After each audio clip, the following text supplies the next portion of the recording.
organisations and civil society to raise at least $7.4 billion for Gavi, the Vaccine Alliance. And tomorrow's Global Vaccine Summit should be the moment when the world comes together to unite humanity in the fight against disease. Mr. Speaker, this morning I had meetings with ministerial colleagues and others. In addition to my duties in this House, I shall have further such meetings later today. Rachel Musk.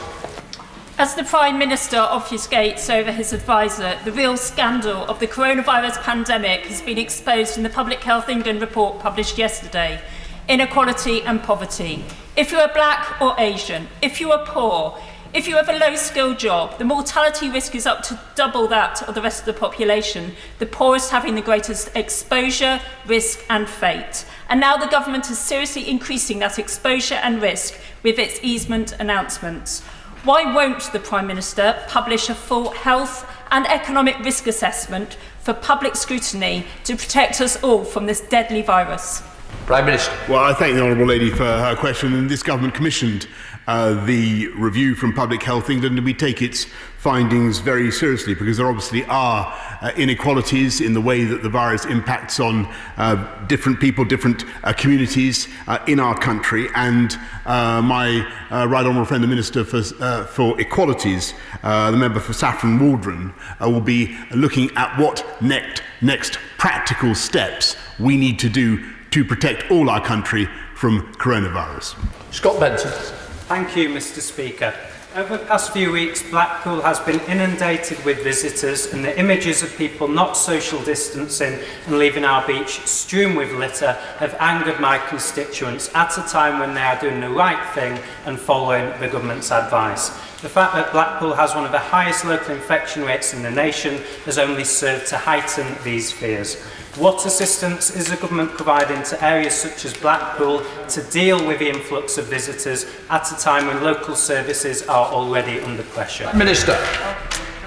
Well, Mr. Speaker, he well represents Blackpool, his constituents, sticking up for the interests of Blackpool. In addition to the $3.2 billion we're already given to local councils to help combat corona, Blackpool is receiving another £9 million in particular, as well as the funding from the High Street Funds and the Town Fund to deal with the particular problems that he rightly identifies.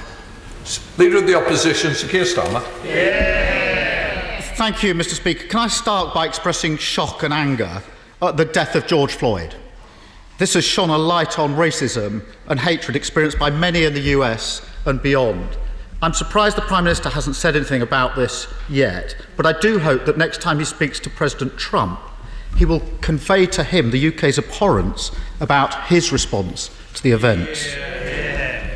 Mr. Speaker, the Telegraph this morning is reporting that the Prime Minister has decided to take direct control of the government's response to the virus. So an obvious question for the Prime Minister: who's been in direct control up till now? Minister.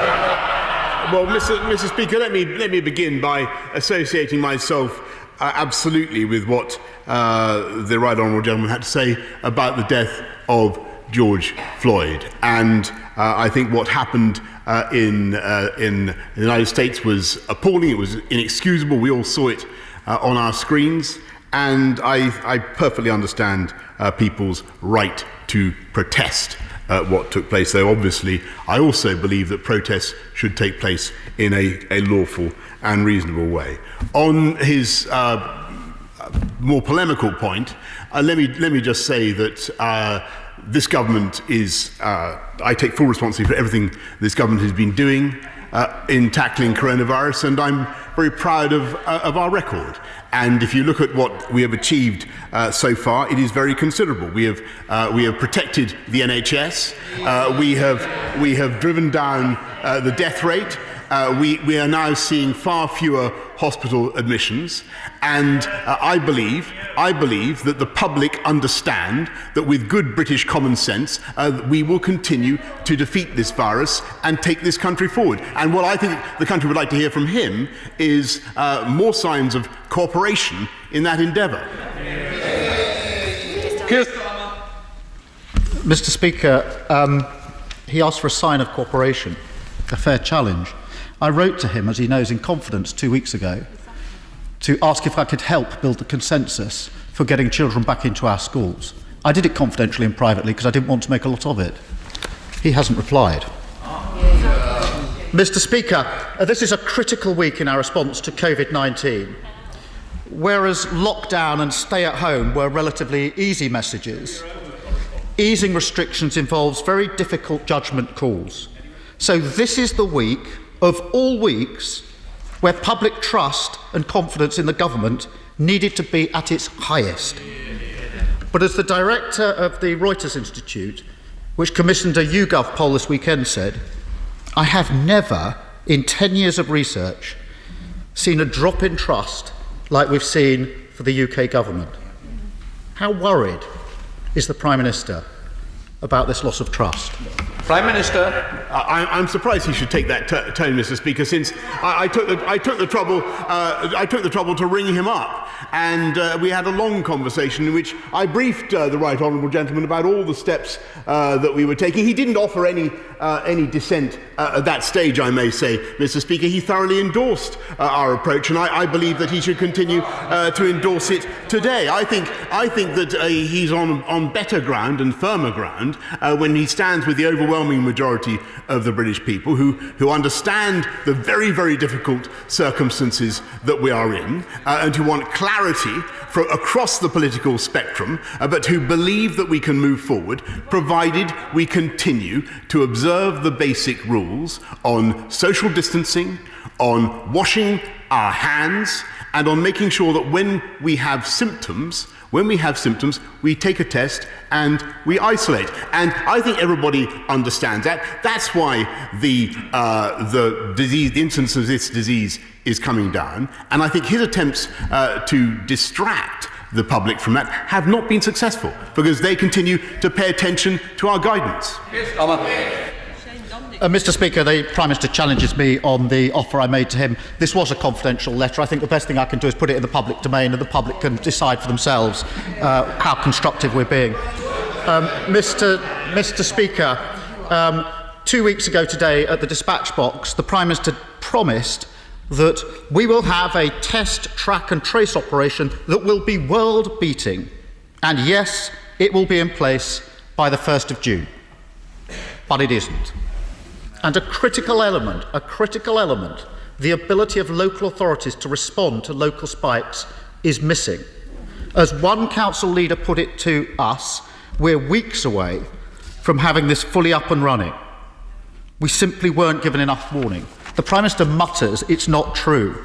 Dido Harding, the Prime Minister's own chair of the track and trace system, has said that this element will not be ready until the end of June.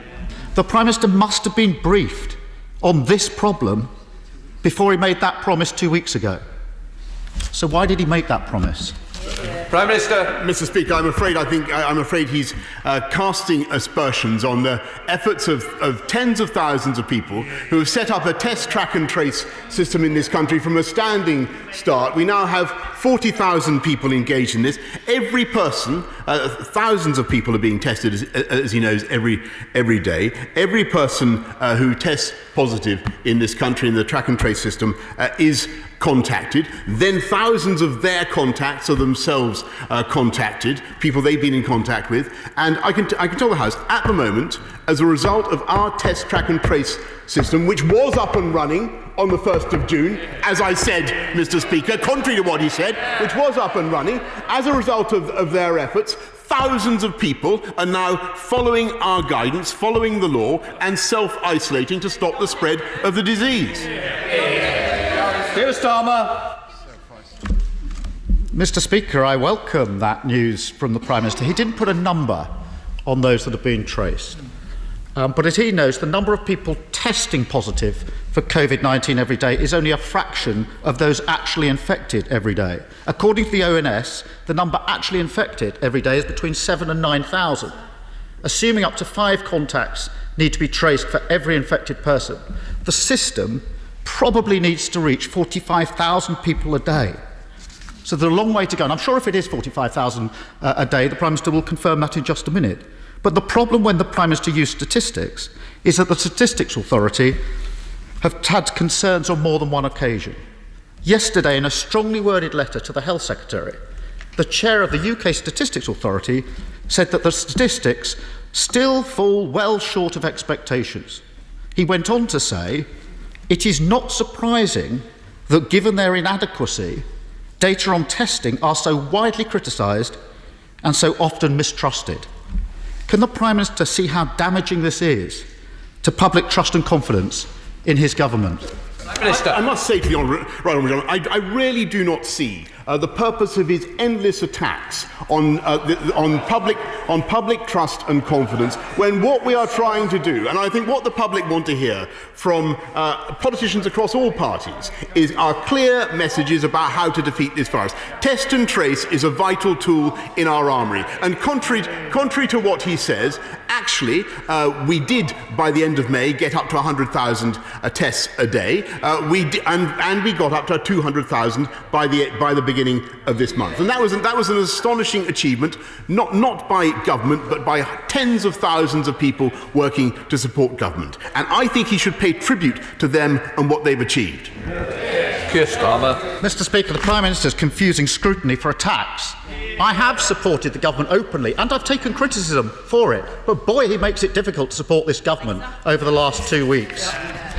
Mr. Speaker, another critical issue on trust and confidence is transparency about decision-making.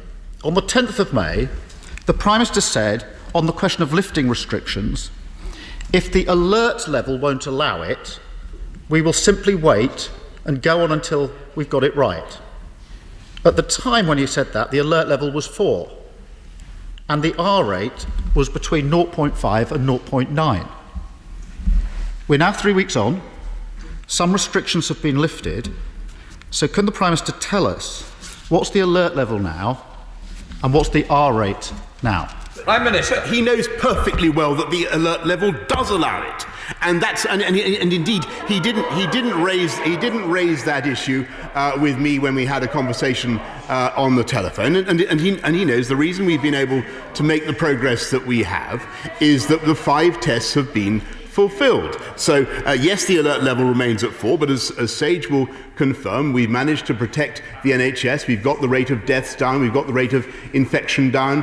The PPE crisis, the difficulties in care homes, the question of the R, they have been addressed. And I think the question for him, Mr. Speaker, is whether he actually supports the progress we're making. Because at the weekend he was backing it. Now he's doing a U-turn. Now he seems to be against the steps that this country is taking.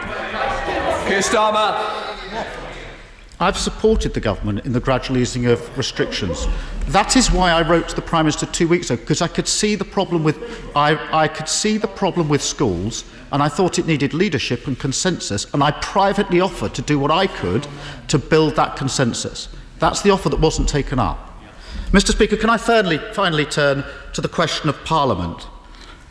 Mr. Speaker, I know you feel very strongly about this.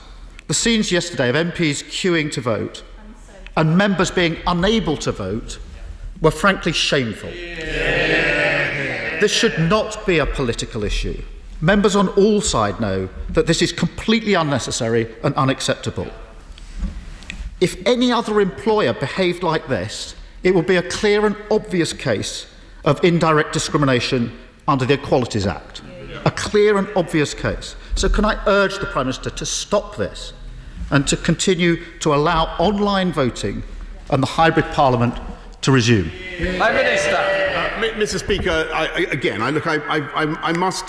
do think that the Right Honourable Gentleman needs to consider what is really going on throughout the country, where ordinary people are getting used to queuing for long periods of time to do their shopping or whatever it happens to be. I must say, I do not think it unreasonable that we should ask parliamentarians to come back to this place and do their job for the people of this country. And I know it's difficult. I apologise. I apologise to colleagues for the inconvenience, and I apologise to all those who have particular difficulties because they are shielded or because they are elderly. And it's vital that they should. And the change we're making today is that they should be able to vote by proxy. They should be able to vote by proxy. But I have to say, Mr. Speaker, when the people of this country look at what we are doing, asking schools, he now says he supports schools to go back. I mean, our policy is test, test, trace and isolate. His policy is agree, U-turn and then criticise, Mr. Speaker. But what I can tell him is that I do think the people of this country, on the whole, will want their parliamentarians to be back at work, doing their job, passing legislation on behalf of the people of this country. And that is what this government intends to do. Jeremy Hunt. Thank you, Mr. Speaker. Can I congratulate the Prime Minister on hitting the 200,000 daily capacity target for testing, which puts us at the top of the European League table for testing. The Prime Minister rightly said he wanted a 24-hour turnaround for testing. Could he tell us how many of the tests are currently being turned around within 24 hours and whether he'd be willing to publish on a regular basis that number? Yes. Prime Minister. Can I congratulate my right honourable friend on the kind of detailed forensic question that we could have had earlier on. But the answer is that we already do 90% of tests turn around within 48 hours. Of the tests conducted at the 199 testing centres and as well as the mobile test centres, they're all done within 24 hours. And I can undertake to him now to get all tests turned around in 24 hours by the end of June, except for difficulties with postal tests or insuperable problems like that. Leader of the SNP, Ian Blackford. Thank you, Mr. Speaker. Watching events unfold across America in recent days and the actions and rhetoric from the American president have been distressing and deeply worrying. We cannot delude ourselves at believing that we are witnessing anything short of a dangerous slide into autocracy. It is in times like these when people look to those they elect for hope, for guidance, for leadership and for action. However, in the 7 days since George Floyd was murdered, the UK government has not even offered words. It has not expressed that pain. It has shuttered itself in the hope that no one would notice. The Prime Minister skirted over this earlier in Prime Minister's questions. So can I ask the Prime Minister, what representations has he made to his ally Donald Trump? And at the very least, Prime Minister, say it now, Black Lives Matter.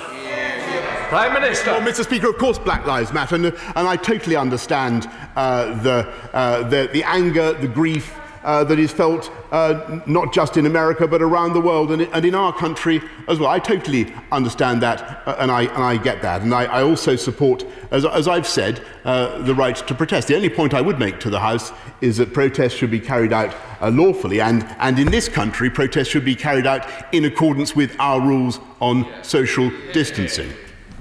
Ian Blackford. Well, I'm afraid, Mr. Speaker, that the Prime Minister didn't answer the question, what representations has he made to his friend Donald Trump. Mr. Speaker, it is imperative that the UK is vocal on human rights, freedom to gather and protest, freedom of speech and upholding press freedom in other parts of the world. It would be nothing short of hypocrisy if we were to turn a blind eye to events unfolding in the US. However, actions speak louder than words, and the Prime Minister can shake his head. The UK exports millions of pounds worth of riot control equipment to the US, including tear gas and rubber bullets. The Prime Minister must have seen how these weapons are used on American streets. With the government's own guidance warning against equipment being used in such way, will the Prime Minister urgently review such exports? Minister. I'm happy to look into any complaints, but as he knows, all exports are conducted in accordance with the consolidated guidance, and the UK is possibly the most scrupulous country in that respect in the world. Mr. Speaker, I have a number of businesses that serve the wedding market and would like to hold viewings to make bookings for the future. Church leaders of Loughborough have also contacted me about access to churches, both for services and to help tackle loneliness. Please could I ask that religious faiths be allowed to let people into their places of worship, observing social distancing within their premises, and wedding venues to be allowed to access for bookings? Thank you. Prime Minister. Well, yes, I very much understand the the urgency that many people in this country feel about the need to reopen places of worship. My right honourable friend, the Secretary of State for Local Government, Community and Local Government, is of course leading a task force on this very matter. It is a tough one. Every time you do something like this, you push up the risk of infection, you push up the risk to the R again. And I cannot, just to repeat what I was saying earlier on to the Leader of the Opposition, we are not there yet. We're getting there, but we are not yet there yet. It's vital that the people of this country understand the continued need to push down on that infection rate. Lord Russell-Moyle. Our firefighters have been assisting this COVID crisis. They've taken 12 additional areas of work supporting our NHS.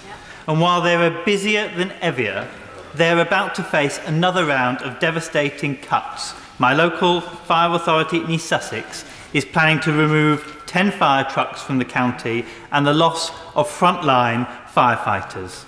Is the Prime Minister planning to respond to the FBU, the Fire Brigade Union letter, sent to him on the 22nd of May, calling for a moratorium on cuts? Clapping on Thursdays is well and good, but will he put his money where his mouth is and ensure that no fire authority needs to cut frontline firefighters when they have been helping save our country? Prime Minister. Mr. Speaker, I will certainly respond to his letter. Thank you, Mr. Speaker. Would the Prime Minister agree that as we exit the pandemic, it's critical that we not only stimulate the UK economy, but also we start the important process of levelling up? This should include stimulating the housing market to help excellent companies like PWS at Newton Aycliffe, investing in rural broadband to help villages like Killerby, and maybe moving the Treasury to Sedgefield. The acceleration of rolling stock investment to help companies like Hitachi. Can I also ask him to join me in opening the station at Ferryhill that I'm sure he's going to ask the Transport Secretary to approve? Prime Minister. Well, a brilliant idea there. I think Sedgefield should be careful what it wishes for. But I will certainly investigate that possibility. But when you look at what we're doing, my honourable friend will know whether it's 300,000 homes that we want to build every year, massive investment in gigabit broadband, huge investment in railways and roads. I will make sure that I add to that an ambition to come and see Ferryhill Station launched with him. Alan Whitehead. Will the Prime Minister address himself to the question of quarantine arrangements? Most European countries have had quarantine arrangements for quite a while now and are beginning to reduce them. This country has had no quarantine arrangements to date and is only now introducing them. Why is that?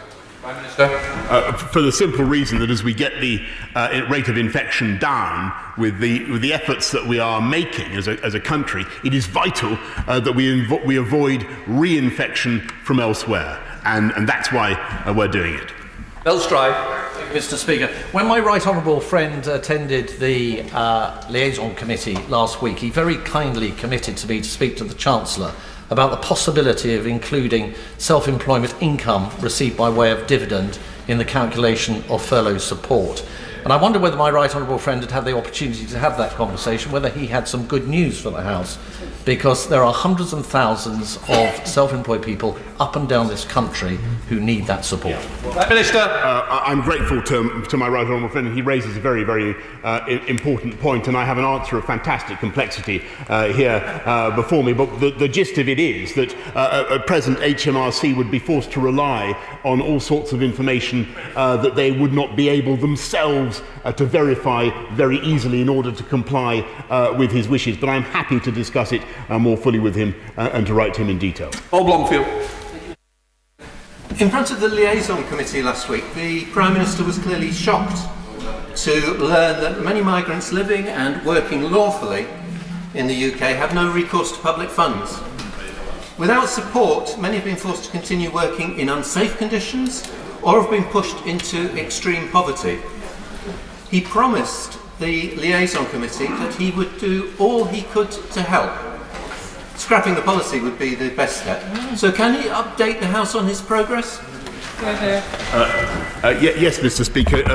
What I can tell is that everybody knows that no recourse to public funds is a long-standing condition that applies to people here with temporary immigration status. But that doesn't. It's a term of art. It doesn't mean that they are necessarily excluded from all public funds. And for instance, they may be eligible for coronavirus job retention scheme funds, self-employed income support scheme funds, and indeed, if they've paid in to the benefit system, they may be eligible also for certain benefits. Mark Fletcher. Thank you, Mr. Speaker. As we come out of lockdown, it is vital that we get our economy firing on all cylinders. In Bolsover, to level up, we need more skilled jobs. So will my right honourable friend, the Prime Minister, meet with me to discuss my proposal for Bolsover to lead the country with a green enterprise zone so that we can bring low-carbon manufacturing and research to our region? Prime Minister.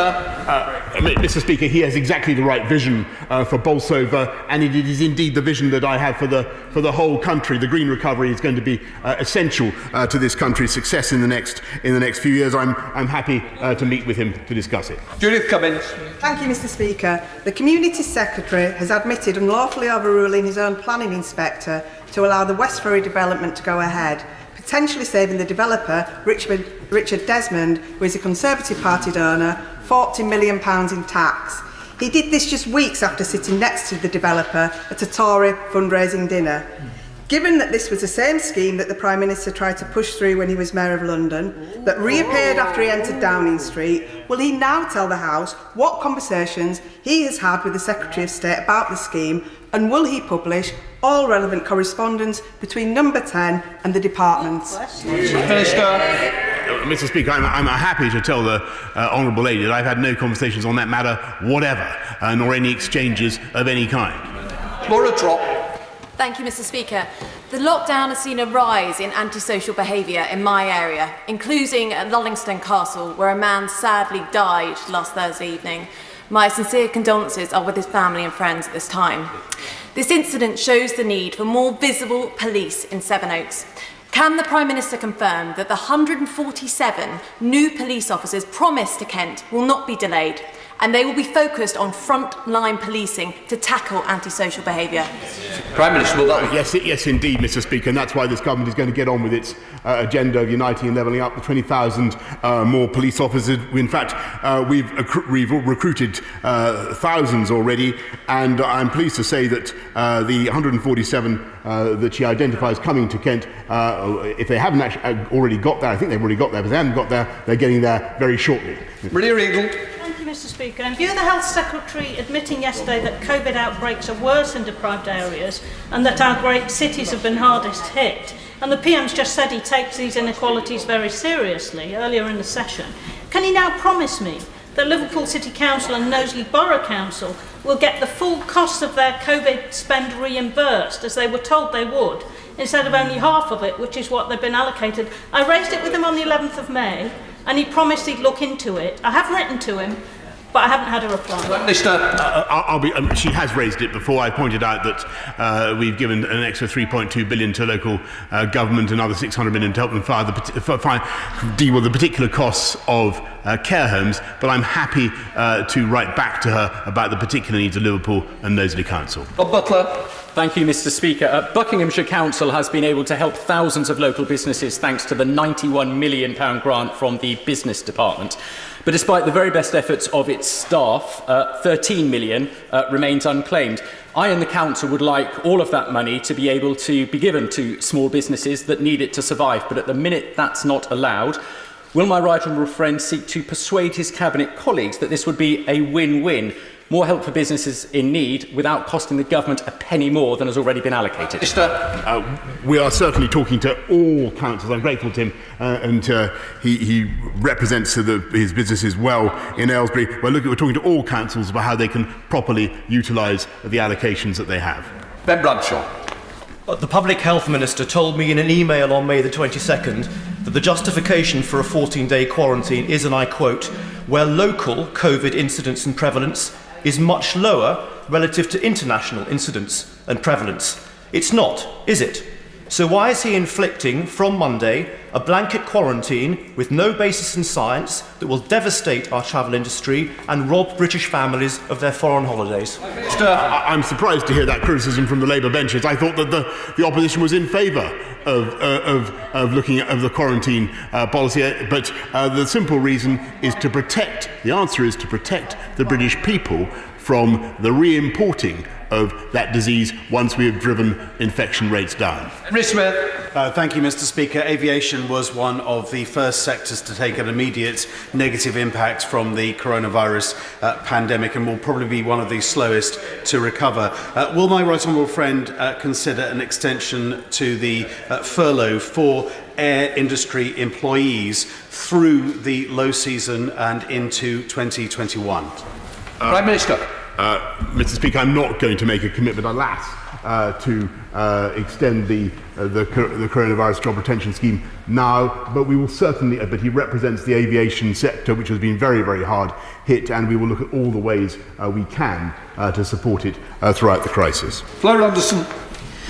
Thank you, Mr. Speaker. I hope that the Prime Minister will join me in standing together not only at grief at the killing of George Floyd, but also determination that we will work together against racism, both in the US and here in the UK. In Putney, black teachers have told me they're scared of going back to school because of the higher rates of death. And also today's figures from the Metropolitan Police show that more than a quarter of lockdown fines have been for black people, although they are an eighth of our London population.